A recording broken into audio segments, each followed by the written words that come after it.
Hi guys, mo ni favorite nga salad sa mga Arabo. Sagbot man ni guys. Bitaw parsley, tapos kamatis nga pula. O kanang spring onions, dayon gibutangan pod og quinoa. Red lang ang quinoa kay wala ni white. Ambot nga nung ganahan kasi sila mukha na nagsagbutan eh.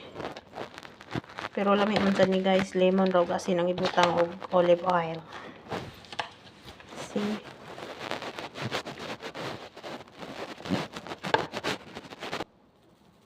Mauna ni guys, gi-plating na nato. Pero wala pa ni butang og lemon og asin.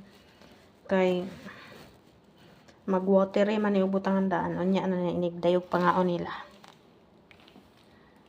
This is tabola salad. Thank you for watching. Bye.